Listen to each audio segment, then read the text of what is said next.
So I did it. I bought my ticket. I bought my ticket to move abroad.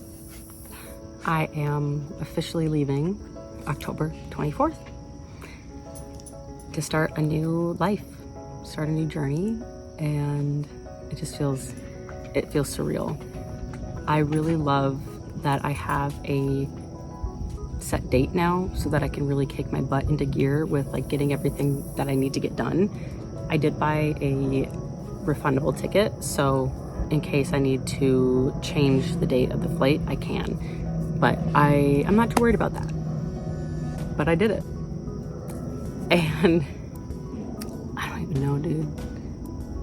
Like, of course I'm sad that I am leaving behind a lot, but it's not like I will never visit. Like, I'll come back here and visit every couple months, like maybe twice a year. And then I'll have like friends and family come visit me in France. But for so long, I have felt lost in what I wanted to do in my life. And I felt behind. I felt just not worthy of good things. And over the last couple months, I've just really felt like I've been aligning with what I want to do in life and what my dreams and goals are. Like, I'm finally aligning with what I'm meant to be doing, and that just feels good. For the longest time, I had wanted to do van life because my ex-boyfriend, I helped him build the bus, right? And we traveled a lot out west. I have a couple videos kind of explaining this, but long story short, the relationship did not work out. And for a few months after the breakup, I still wanted to do van life. I went to like a Ford dealership to look at a van and test drive it. And I was so sure that this is what I wanted to do. But then I wasn't fully healed from that relationship. And I'm still not. There's a lot of things that I'm still processing and still working through with that relationship. And the more I thought about it, I couldn't do it. I couldn't do van life without relating it to him and associating van life with him. And it just brought up so many bad memories and just so many icky feelings. And I was like, I don't want to do this right now.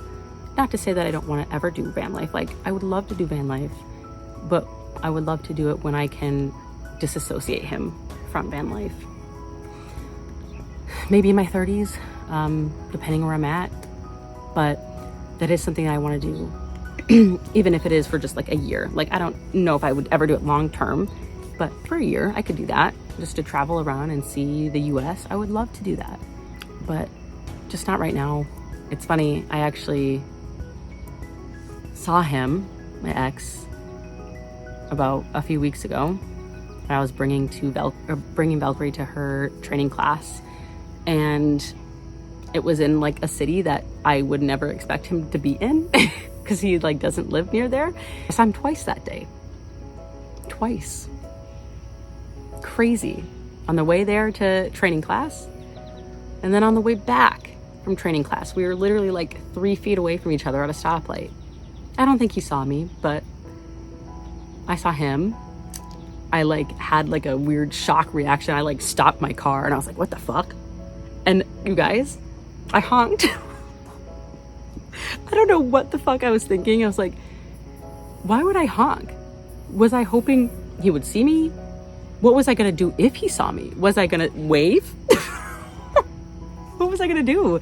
I don't know, but it was just such a weird feeling of like seeing him again. Because obviously, like, I still have love for him. 100% I still have love for that man. And still healing through some stuff. But so anyway, and it's funny because the song that was playing as I'm seeing him the second time, 3 feet away from each other, my window is down, his is not. 3 feet away from each other. The song that is playing is from a show that we both watched called Arcane. It's in the second season, and it's called Mes Meilleurs Ennemis. So like my greatest enemy, which is like, it's about like, just like my greatest love, my greatest enemy. And I was like,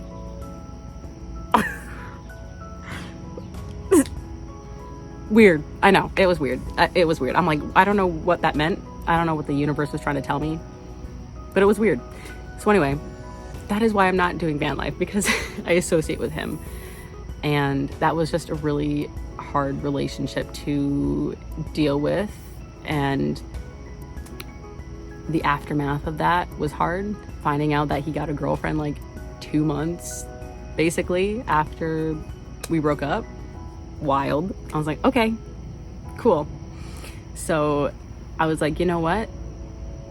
I can't stay in the US anymore. Like, I've always wanted to move to Europe, and this feels like the perfect time. Like, I don't want to do van life anymore right now. So why don't I go pursue another one of my other goals, which was moving abroad. And so that's what I'm doing, is I'm moving abroad. I'm in a completely new like continent where he is not. And it's not like I'm running away. Like, it feels more, instead of running, it feels more like a healing journey for me. I'm not running away. It's just, I think I need to be alone for a while and make new friends and experience new people and have new experiences. Like, that's what I need. And I'm really excited to see what I find and what I find in myself, because I feel like I've been lost for a while. And this just feels like the right time. And of course, I'm so sad. Like, I'm so sad. But I'm also really excited.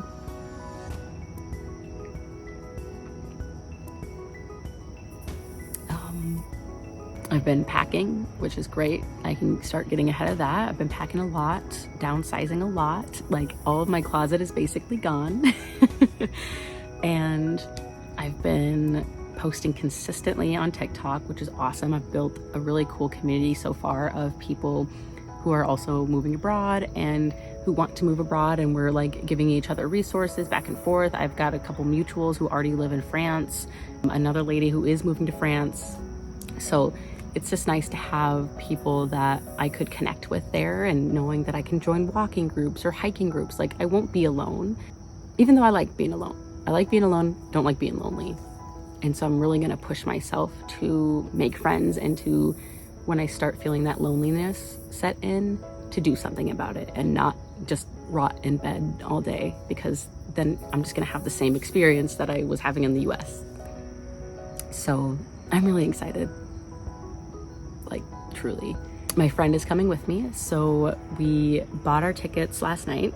So she is going to be staying for 2 weeks with me and helping me move. We're going to explore the city of, I'm moving to Nice, so we're going to explore the city of Nice. And during that time, we also might take a short trip to Genoa, Italy, because it's a couple hours by train, I think, away from Nice. I have to confirm that, but it's not too far away from Nice, so it could be like a weekend trip. So probably do that, but just really excited to explore. And then one of my other friends, he is going to Italy in November for Thanksgiving with his family, and he has like a separate ticket from his family. So what he's going to do is take a train from the Florence area and take a train to Nice to visit me for a few days, and then he'll fly out of Nice back home.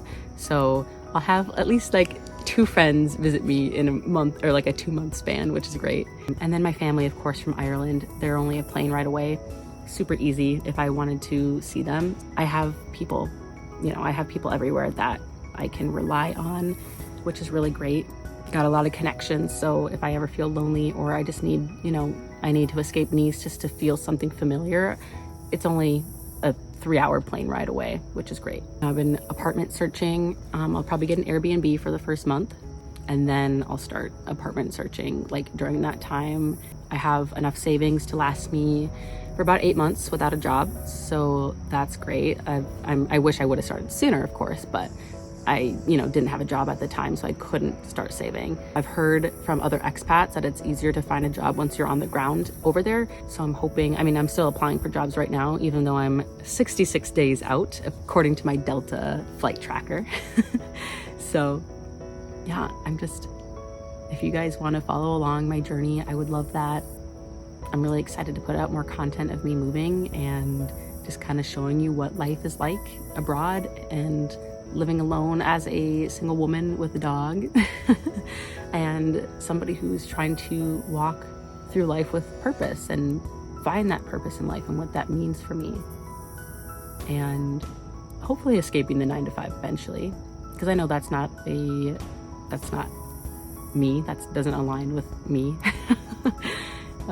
Yeah, you guys, this is awesome. Like when we clicked confirm, it was just like, like it's happening. It's really happening. It's not just something that I say I want to do and then never do it. Like it's something that I am doing.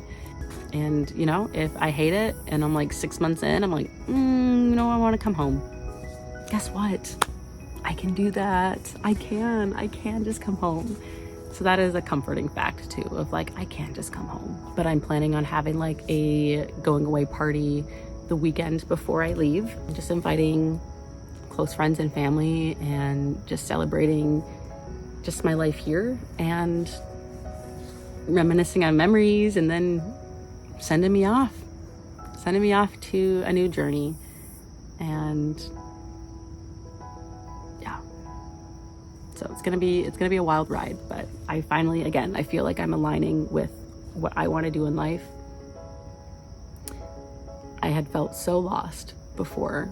I had no idea what I was doing.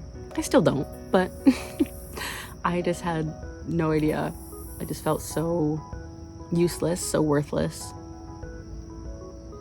And I had struggled to find a job for 2 years. I had a job, hated it. It was a corporate job, but it was like a corporate job. It was just like lots of men. And, I wanted to travel with my boyfriend at the time who had the bus, and they said they would accommodate me for remote and, to come back every once in a while. And when the time came for me to be remote, they said, nope, we can't do that. We put out a policy that you can't work remote. I was like, oh, great. So I was like, well, I want to continue to pursue this relationship with the love of my life. Like, I'm going to quit because I don't need you guys. Like, I want to build a life with my boyfriend. And we know how that turned out. So never do anything for a man who doesn't appreciate you. After that, finding a job was so hard, you guys. Like, and I don't think my boyfriend at the time, I don't think he really understood how hard it was to find a job. Like, he was trying to push me to, be like a bartender or like a server. And I was like,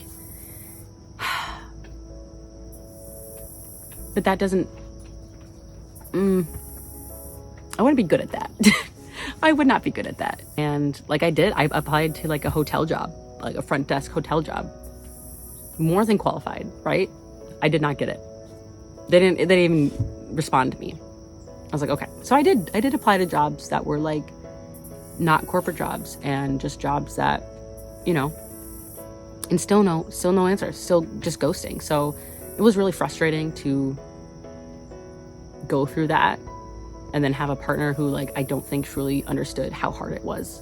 And I know that he was stressed because he would pay for things, which I didn't ask him to. I didn't want him to. And then when I would pay for things, he'd get like really uncomfortable and get very upset, which in turn would make me sad because then I felt worthless. And I was like, that's how I felt. I could not provide anything. So that didn't help that he would get upset with me for paying for stuff because I didn't have a job, and he felt that, it was wrong of me to pay for things when he had a job and whatever. I understand, I get it, but also, like, I already feel worthless, bro. So I don't think he understood how hard it was and how hard it was on me and my mental health, and just some other things that we went through together just did not help with the trust issues that I already have. So still healing through that. I don't think I'll have another relationship for a while because, or if I do, having somebody that isn't best friends with all of their exes and people who he's slept with. Sorry, that's like a hard no for me now. That's a hard no for me. And anyway, I'm not gonna get into that. I'll make a whole nother video about shit that I went through with him. But yeah, just still healing through some of that, some of like the psychiatric things, not feeling safe in my own home. Not that I think he would ever do anything, but just some of the things that had happened in our relationship, of him, like us arguing in his mom's home in Arizona. They were gone. We were arguing about him kissing somebody. And he said it was friendly. Bro, don't play that shit with me. And I left. I like walked away, and he's chasing me and, you know, preventing me from leaving, grabbing my shoulders and preventing me from leaving an argument, which borderline abuse. Hello. Yelling, breaking down doors to get to me when he broke up with me because he thought I was going to hurt myself, which I wasn't. I just wanted to escape a man that was breaking my fucking heart, and he couldn't let that go. He couldn't just fucking leave. Broke down a door, a locked door to get to me. So like the first few months, and even now after our breakup, it was really hard. I'd be showering with the door open and I'd be alone, and the dogs would start growling and barking at something outside. And I just remember the insane like fear that I had that it was him breaking into my home. And not that he's shown like super violent nature. I mean, he's told me about a few things but that he's done in the past with friends, but I thought it was him breaking into my home. And I just remember thinking like, do anything you want with me, don't touch my dog. Like, I cared more about my dog than I did myself. And again, not nature that I would expect from him, but when you have those experiences, you don't know somebody anymore. And I don't feel safe here. Which I wouldn't ever think, like, I never thought I would have said that about him, of like not feeling safe around him, because he was like my best friend. So yeah, that's kind of the backstory of why I'm moving abroad, like on a deeper level. And again, I'm so excited. I know this video was kind of long, but thank you guys for always supporting me, sticking by me. I really appreciate it. And I can't wait to show you all my experiences and my journeys and all the fun that I'll have and all the discovery that I'll have about myself. So thanks, guys.